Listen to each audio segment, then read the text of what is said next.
बच्चों, आज हम हिंदी व्याकरण पढ़ेंगे और हिंदी व्याकरण बहुत वीवीआई टॉपिक है, बहुत ही बेहतरीन टॉपिक है। तो आप सभी बच्चों को हिंदी व्याकरण में अच्छे से आना चाहिए, ठीक है ना। तो आज हम आपको बता रहे हैं हिंदी व्याकरण। तो पहला हमारा क्वेश्चन है, व्याकरण क्या है। व्याकरण वह साधन है जो हमें शुद्ध शुद्ध पढ़ना, लिखना और बोलना सिखाता है। कहने का मतलब ये कि व्याकरण ही वैसा एक हथियार है जिसके माध्यम से हम पढ़ना, लिखना और बोलना सीखते हैं। ये पहला डिफिनीशन हो गया। अथवा या आप शॉर्टकट में याद करना चाहते हो तो छोटा डिफिनीशन।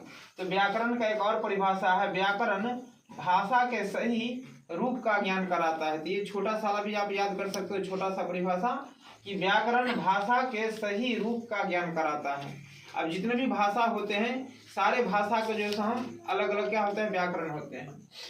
अब भाषा क्या है, यहाँ पर जैसे आया है कि व्याकरण भाषा के सही रूप का ज्ञान कराता है। तो अब हमारा टॉपिक यहाँ पर आ गया, भाषा क्या है।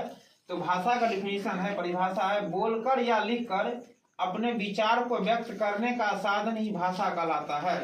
बोलकर या लिखकर अपने विचार को व्यक्त करने का साधन ही भाषा कहलाता है। नोट, हिंदी हमारी क्या है, राष्ट्रभाषा है। अब आपको पता है कि हमारा जो देश है भारत विविधताओं से भरा हुआ है। अलग अलग राज्यों में क्या होता है, अलग अलग भाषाएं बोली जाती है। जैसे बिहार में, यूपी में और एमपी में आप चले जाओ तो वहाँ पर हिंदी भाषा बोली जाती है सामान्य तौर पर। दूसरा है, अगर तमिलनाडु जाओ तो तमिल भाषा जो है आपको तमिलनाडु में बोली जाती है। तो आपको तमिलनाडु जाओगे तो वहाँ पे तमिलनाडु के लिए तमिल भाषा आना चाहिए। आंध्र प्रदेश में तेलुगु भाषा बोली जाती है।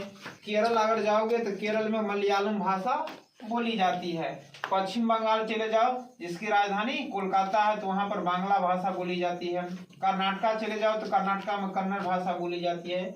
और जम्मू कश्मीर में कश्मीरी भाषा बोली जाती है। तो ये था राज्य जिनमें अलग अलग भाषाएं बोली जाती थी। अब हम समझते हैं कि भाषा के कितने रूप होते हैं, फॉर्म। तो भाषा के दो फॉर्म होते हैं, रूप होते हैं। पहला है मौखिक भाषा, दूसरा लिखित भाषा। मौखिक भाषा अर्थात बोल करके जो बोली जाती है, बोल करके जो अपने विचारों को व्यक्त करते हैं, तो वो हो गया मौखिक। और लिखित का मतलब होता है लिख करके, ठीक है। अब हमारा आता है बाबू, लिपि क्या होता है। तो लिपि के बारे में जानते हैं। भाषा के जिन ध्वनियों के द्वारा बोला जाता है, भाषा के जिन ध्वनियों के द्वारा बोला जाता है, उन ध्वनियों के लिखने के ढंग को लिपि कहते हैं। मतलब हम ये कह सकते हैं कि जितने भी भाषा होते हैं ना, उसका सबका अपना अपना एक लिपि होता है और लिपि के माध्यम से ही हम किसी भाषा को लिखते हैं।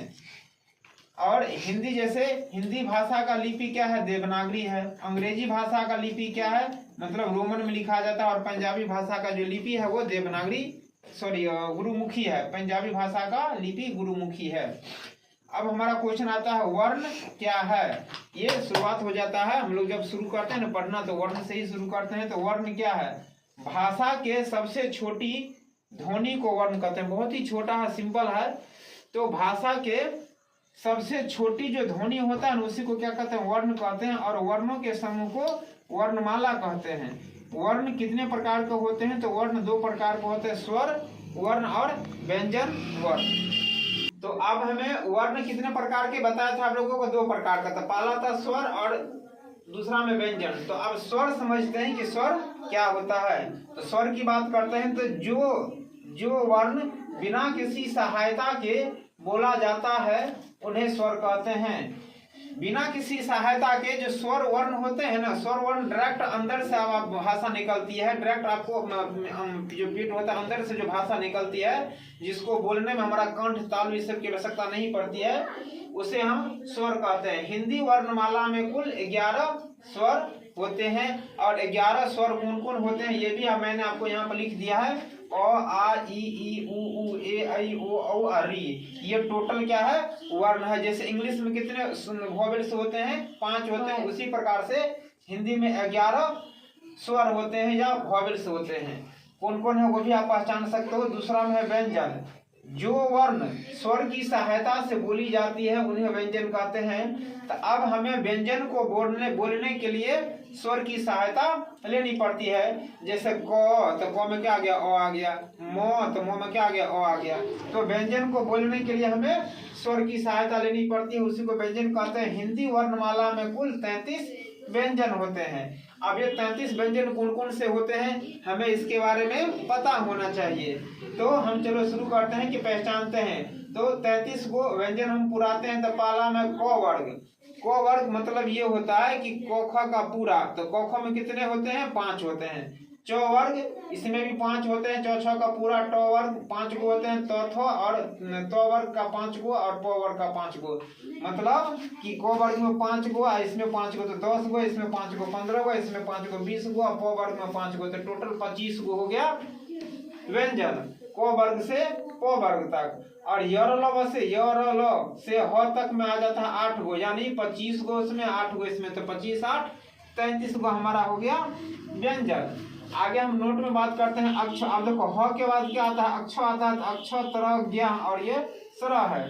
ये चार, इन चारों को संयुक्त व्यंजन कहते हैं। ठीक है, वो था व्यंजन और ये संयुक्त व्यंजन में आ जाते हैं। चार आपसे क्वेश्चन पूछा जा सकता है कि संयुक्त व्यंजन क्या होता है, तो ये चार को संयुक्त व्यंजन कहते हैं। अब इसमें कुछ कुछ इंपॉर्टेंट चीज आपको बता रहे कि अनुस्वार क्या होता है। तो अनुस्वार जो ऊपर में लिखते हैं, तो इसको अनुस्वार कहते हैं। तो ये अनुस्वार क्या होता है, इसके उच्चारण में हवा केवल नाक से निकलता है। जब हम बोलते हैं ना, तो नाक से क्या होता है, हवा निकलता है। जैसे कंस, कंस, कंधा, नो का उच्चारण होता है, और कभी कभी मो का भी हो जाता है, लंगूर और अंग हो गया। अनुनासिक की बात करते हैं तो इसमें चांद बिंदु आता है।